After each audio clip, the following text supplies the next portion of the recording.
We'll get underway with the Beal Early Childhood Center Building Committee meeting for Tuesday, August 13, 2019, 6 p.m. The first item of business is to call the meeting to order. Second item is to review the minutes of July 9th, 2019. Have people had an opportunity to review and offer any comments or edits? Otherwise, I'd accept a motion. Motion to approve the minutes. Motion's been made and seconded to approve the minutes of July 9th, 2019. All those in favor shall signify by saying aye. Aye. Those opposed, we're unanimous. Item 3 is to review and act on the following bills, schedules, and warrants for vendor expense items. Fontaine Brothers, Inc., requisition number 6, $829,814. Lamoureux, Pagano and Associates, invoice 1717-1907 for $432,590. PMA Consultants LLC, invoice 04110-25, $63,835.50. And PMA Consultants LLC, invoice 04110-26 for $73,671. Are there any questions from committee members on any of these items? If there are not, could I have a motion to approve? Second? Second. Motion has been made and seconded to approve. All those in favor shall signify by saying aye. Aye. Opposed? We're unanimous. Item 4 is to hear reports, review, and act on the following matters. Report from the owner's project manager. Good evening. Good evening. I'll quickly touch on the schedule. I'll let Frank talk to the construction update, but project schedule is moving forward. On site, we are in the middle of demo and abatement, in the middle of some site work and preparing for the September 3rd road shutdown, coordinating with the water line utility upgrade that's going to be ongoing on Lake Street prior to that. Upcoming items that are not construction related are pre-con items. We have the 90% bid packages out on the street with Fontaine, which are the 100% steel and 100% concrete.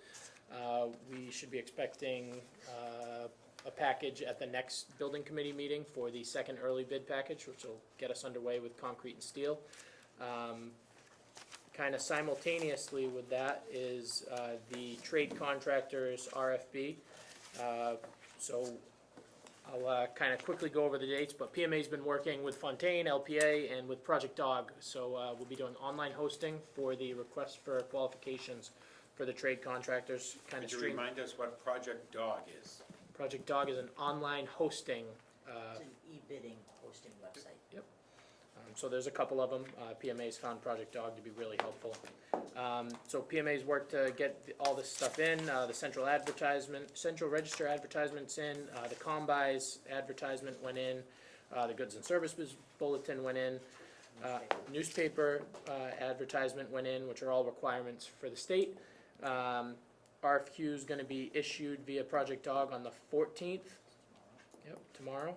RFQ submission deadline from trades is going to be the 26th. 28th. And then the 27th through the 10th of September, we'll be reviewing and scoring the RFQs. So this will be the pre-qualification for the trade contractors. And then through the 16th, we will notify the bidders that they'll be allowed to bid on the job. Then on the 30th, the 100% documents will be issued by LPA.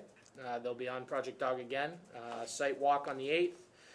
Any bidder questions are due on October 15th.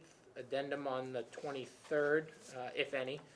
And then bids due on October 30th. So kind of right behind that second early bid package will be the trade contractors. And then we'll be working with Fontaine, LPA to put the GMP together as quickly as we can. Does any of that schedule require us to think of a meeting out of cycle, or will that fall within our cycle of 6 o'clock on the second Tuesday of each month? Can't foresee it. I don't think so. Okay, Yeah. great. Not at this Just time, want to but give as soon members as as we much Yeah. advance notice, Yeah. because Yeah. this evening I'd like to set the meeting schedule for the balance of this calendar year. We're actually going to go over both of these just to make sure everyone's aware on tomorrow, but if anything changes, we'll let you know quickly. So that's kind of the schedule update. Sorry, I kind of jumped in on what Deb was gonna speak to, but I'll let her speak to financials. So the budget summary's been passed around, and it's very similar to what was issued on July 9th. The only thing that's added here is I did add amendment 2 to our contract for the third-party construction testing services. You haven't seen it yet, Kevin, the amendment to our contract, but that value was approved at the last meeting, so that's now in the total contract values, the encumbered costs, and we have one outstanding pro-pay reimbursement, number 16, that was submitted on the 26th of July. So I don't know if there's anything specific or particular on the budget summary that you have questions about. Just to follow up from last time, you tenaciously were going after a sum of money because you believed it was Got it. good for you. I knew you would. Good for you. Thank you very much. $1,600. Doesn't matter, it's the principle of it. $1,635. That's good, thank you very much. We appreciate it. Any questions, comments? We're all set? Is that it for you, for the owner's project manager?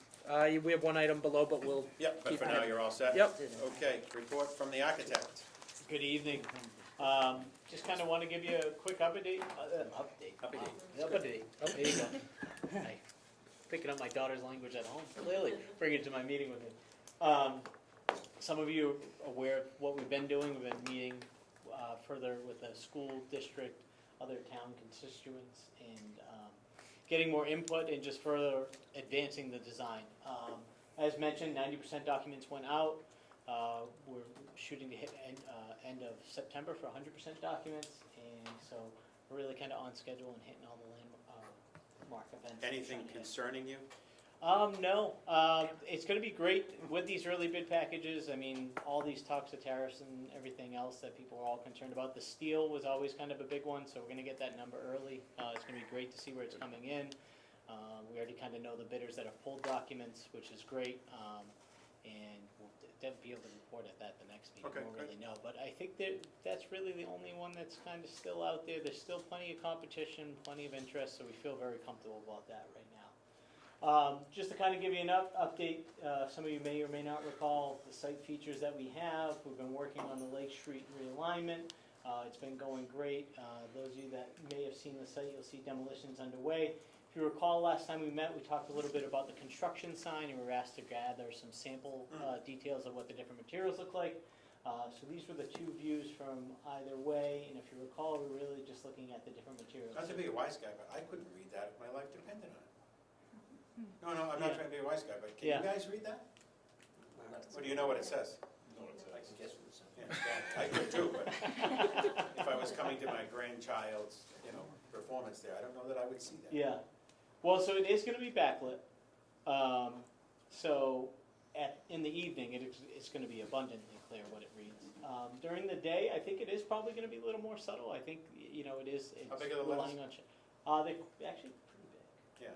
To give you a sense of scale. It's always I mean, deceiving. the letters are probably like 18 Oh, inches is that high. Joe or one of mine? These things are very different from what scale you're speaking. They're probably about 16 inches high, the Okay. letters. So, right. I think the thing that's difficult with this view is the vast kind of view you have Yeah. on this kind of rural road anyway. And you say at night, the lettering is Well, backlit? Yeah. that'll be Yeah. different. Okay. So definitely at night, I don't think there'll be any issue. So were we to choose the background? The background material is what we're looking at. So Yeah. it was either board form concrete or a field stone. So we have some actual real life photos. Do you have an option that fits the wall along Lake Street? The wall. Is that more rounded than Fieldstone? Oh, you mean the one further up, the one closer to South. Hawk Ridge? No. South on the property that the town owns. The east side of Lake Street where the farmer is. Can't think of a wall that there. Oh yeah, that's because it's so overgrown with crap. Oh. Kevin's gonna have all that. Well, cleaned out. we yeah.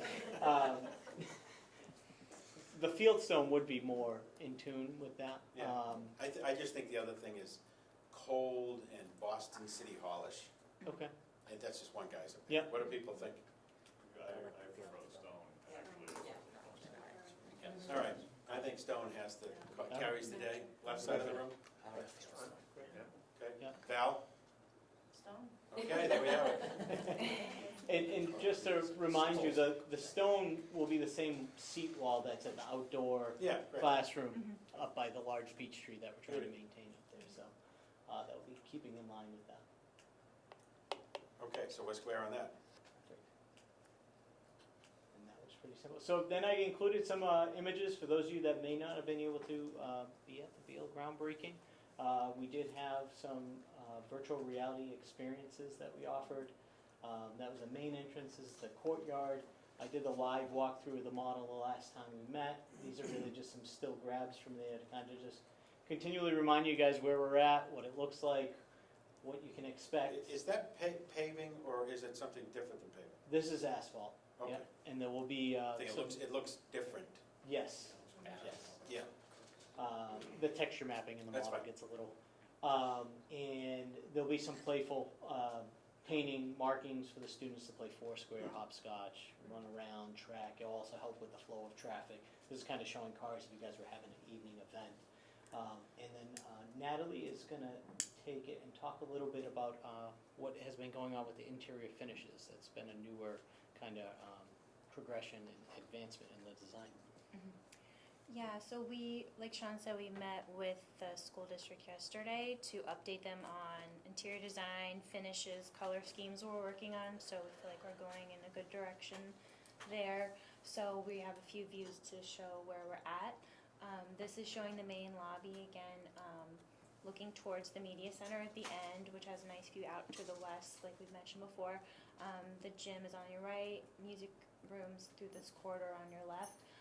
But we wanted to show, we have this P-lam wall, terrazzo floors, and we're working on this custom graphic that's still in development, but that's something we're working on as well for the inset in the lobby. We have a cafeteria view here, just showing an update. We haven't shown an update for this in a while, but we're incorporating some of that wood finish look. Doesn't that feel a lot like Sherwood, or am I wrong? Well, the stage has a similar Stage, feel with the display.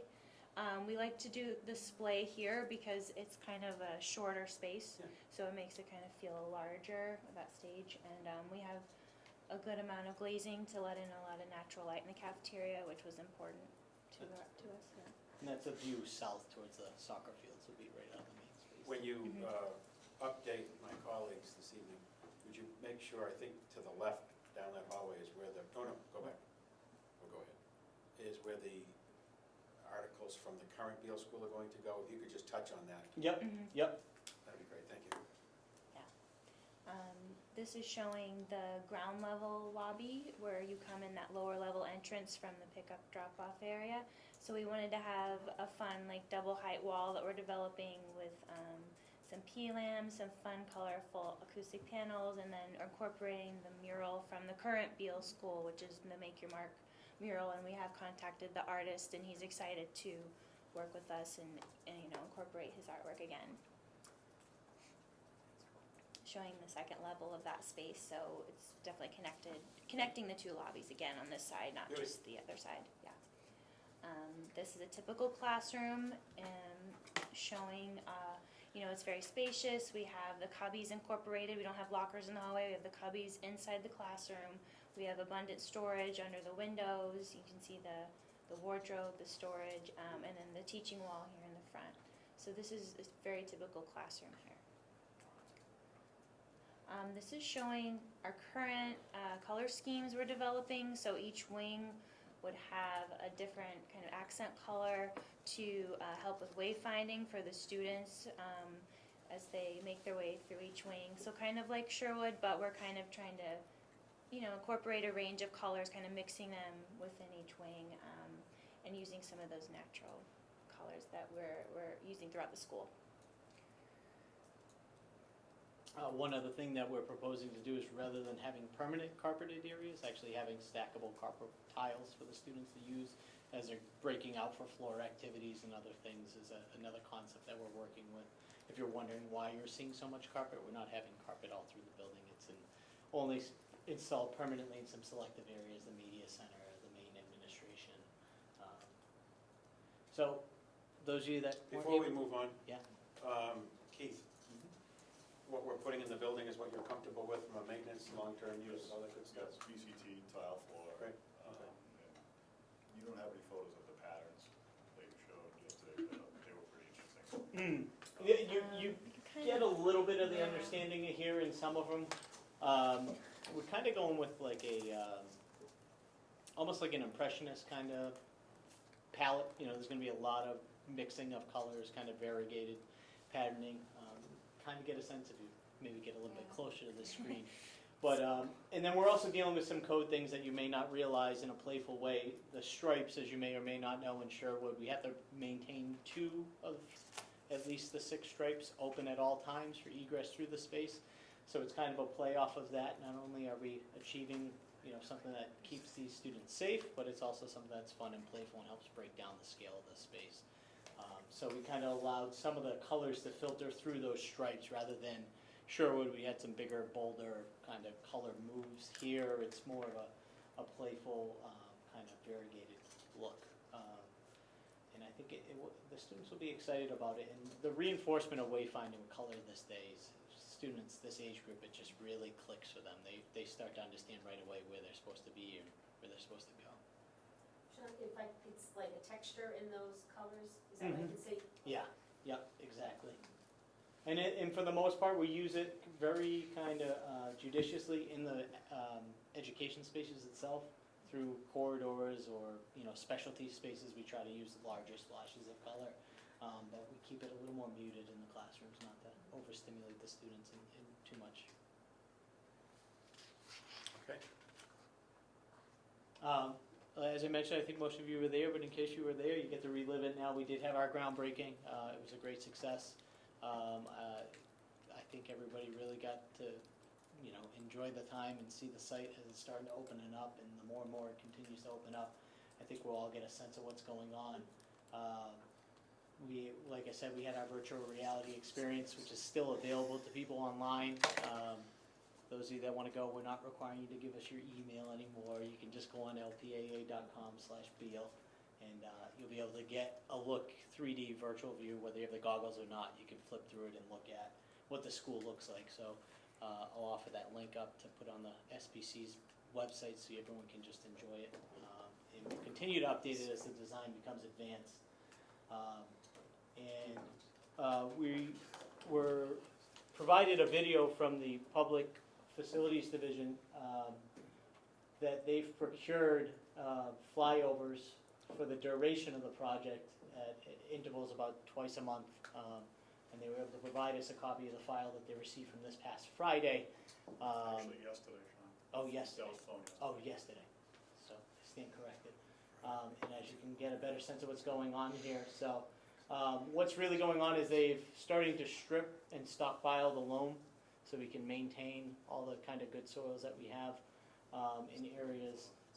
Not to be of any concern, all the loam within the ring road, where all the student play areas will be, that's all fresh imported loam.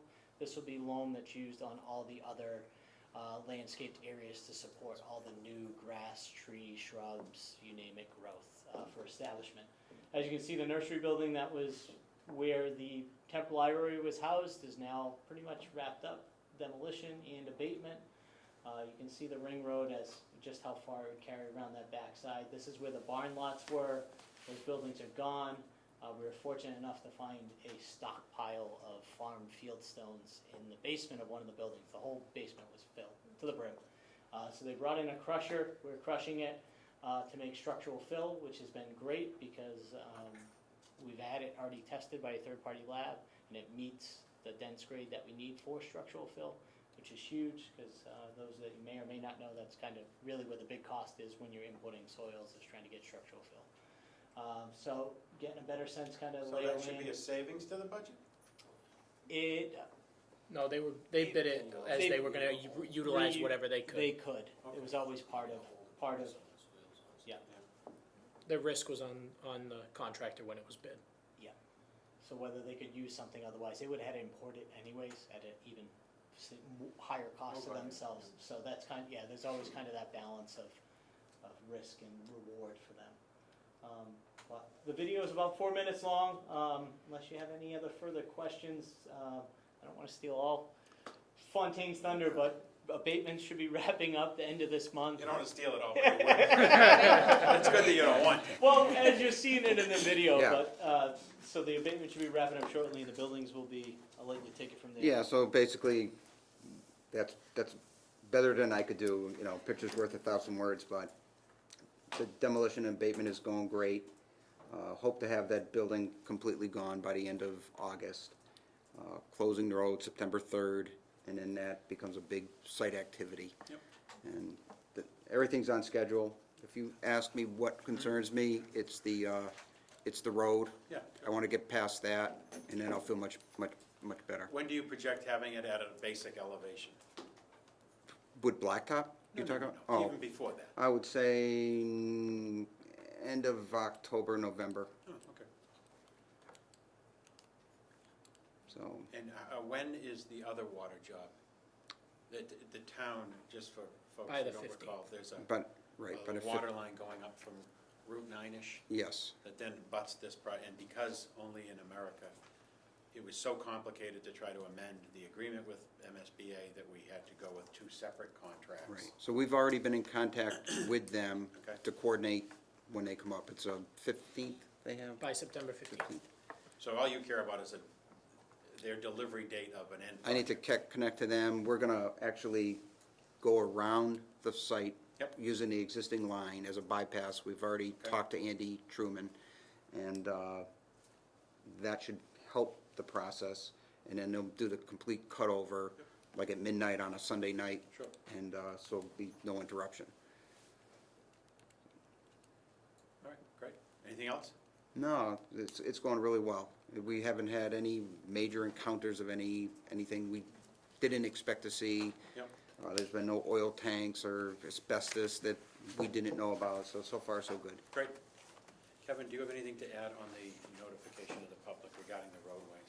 Sure, so there is an abutters meeting that will be notifying residents to talk about the water project and the road closure. It's scheduled for the final week in August. The exact date is, I can't think of the exact date, but we have that information up, and we'll be reaching out to individual homeowners on a door-by-door basis to make them aware. That will include representations from the school department to make sure everyone's comfortable with how we'll handle busing throughout the first portion of the school year. And we can answer any other questions about detours and things like that at that meeting.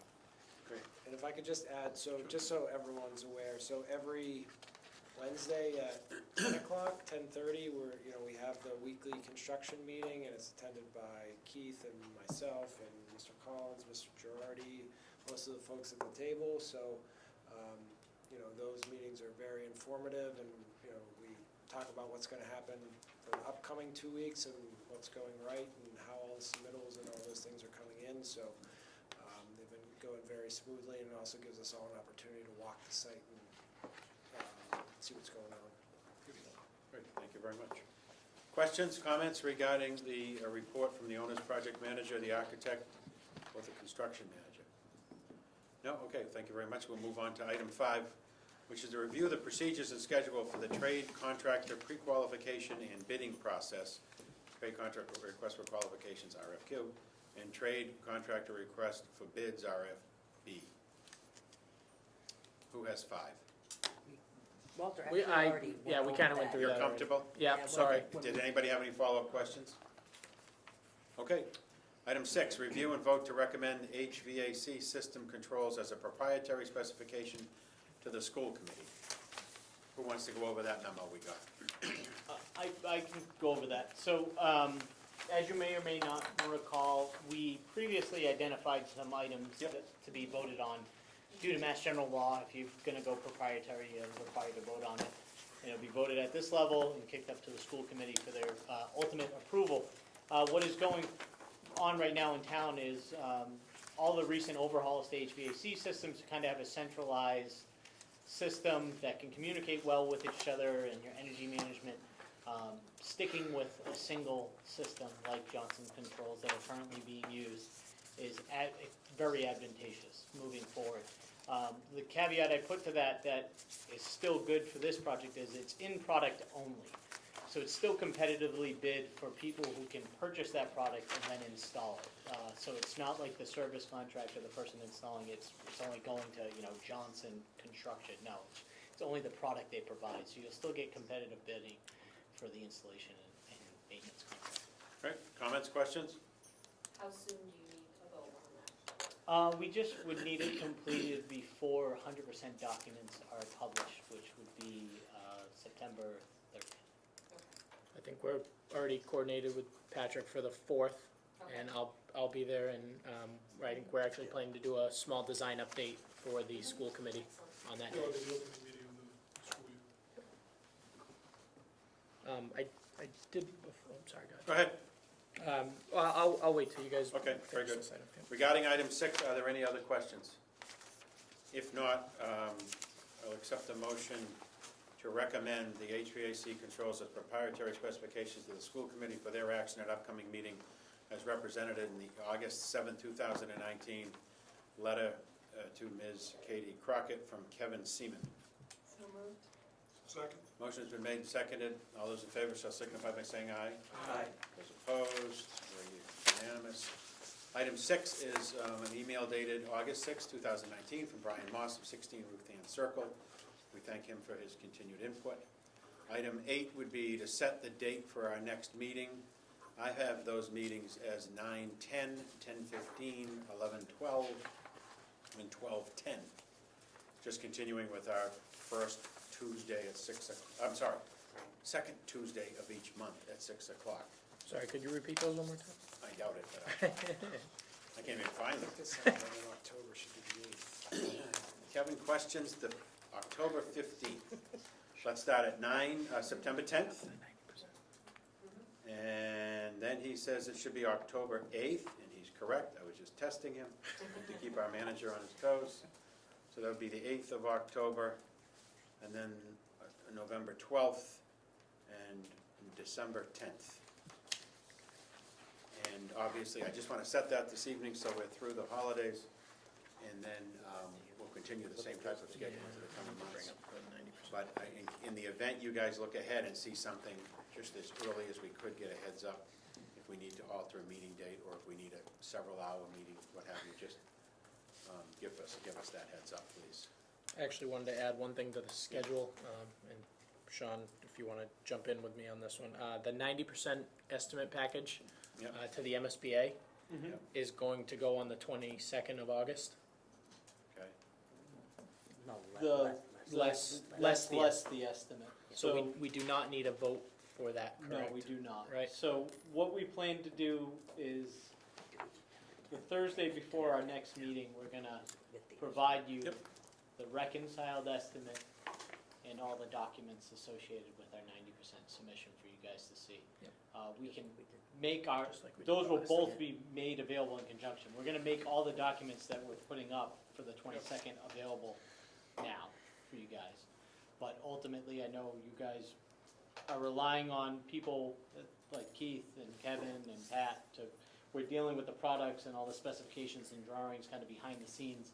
The big thing at this point, and even for MSBA, is that we're on budget, so everybody will see that reconciled estimate that's at this table. And you have the insurances that kind of we're working through all the products and drawings and coordination with your other constituents as we move on. Same schedule structure as we've been using for the DD 60. Yep. So we're just following through, and I should have mentioned that under schedule, and it slipped my mind, so. I would appreciate it if in that memo on top, on that information, if you're seeing 1, 2, 3, 7 schedules of values or that equivalent language changing, could you call those out to us as you reconcile different aspects of the Absolutely, cost? that's what we'll be working towards, so, absolutely. Just like, there's legitimate reasons why, and then there's unanticipated reasons why, but if there's where everything has been seemingly trending fairly with the project. Yep. If we're starting to see anything that's not quite aligned, I'd like to know as early as we could. Absolutely. Questions, comments? One more item. Sure. So Val was kind enough to point out that our Lake Street Road closure meeting with residents and anyone that's interested is August 29th, Thursday night, August 29th at 7 o'clock in the Selectmen's Room. Great, thank you very much. 7 o'clock. Final Patriots preseason game. Okay. Any other items? No, okay, we're set with our schedule for now. If we don't have anything else, could we have a motion to adjourn? So, second? Motion been made and seconded to adjourn. All those in favor, signify by saying aye. On that. Opposed, be unanimous.